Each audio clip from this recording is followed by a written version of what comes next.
Hey there, Greg over at DIY RV Home and Camper's Life. Today, this is not a DIY how-to. This is just me attempting to repair my wife's wedding ring. Now, last year, we did have to cut the ring off of her finger, and with the help of the Courtside Fire Department, along with some shears that I had on hand, we were able to remove the ring. We did save the piece of gold that we cut out, but I want to go ahead and repair this.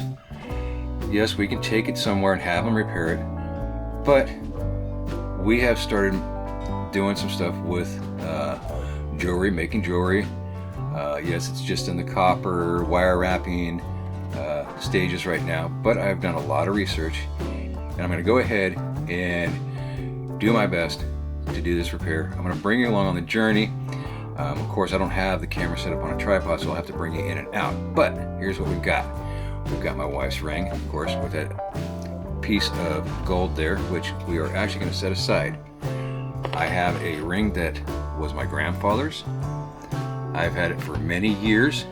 It does not fit, and I've just kept it in storage. I'm going to take, and I'm actually going to cut a section out of the band and place it into my wife's wedding ring to do the repair. With that, I also have some 14 karat solder to help blend in the repair. We've also bought several different tools. I will have a link in the description below. So what I'm going to do is I'm going to do some work. I'll bring you back, show you what I've done, show you how I did it, and see if I can't get this done. Now, this is not a DIY. This is just me trying to fix my wife's ring for her. Now, the very first thing I'm going to need to do is make sure that the ring is going to be sized properly, so I know how much material I need from the donor ring.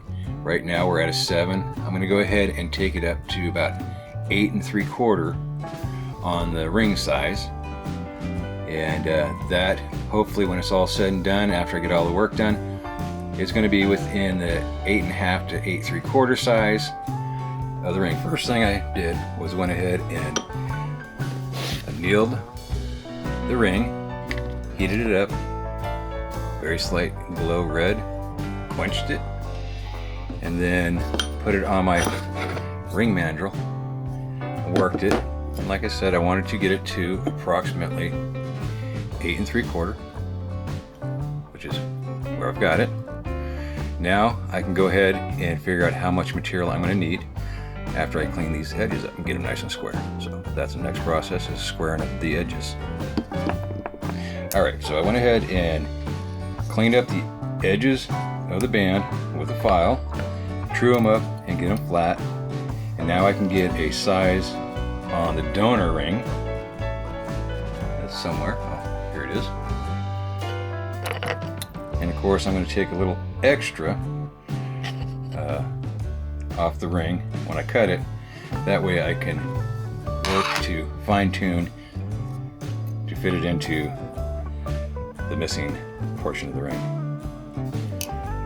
With that, I'll be using my little saw here to get it cut. So I'll bring you back when I get that done. Now I've got the donor ring cut, got it placed. So what I'm going to have to do is clean up the edges now, get everything nice and tight so I can solder it together, and then I will work the band to match it to my wife's band. Alright, so I've got the donor part of the band soldered in. So now it's time to start shaping it and cleaning it up. Let's see how we do. I've finished working on my wife's ring. I'll bring it in a little bit closer for you. Let's see.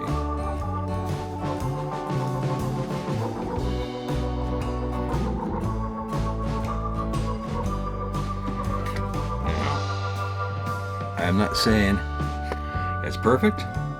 I'm not saying I'm gonna make a killing doing it, but what I am gonna say is I think it came out really good.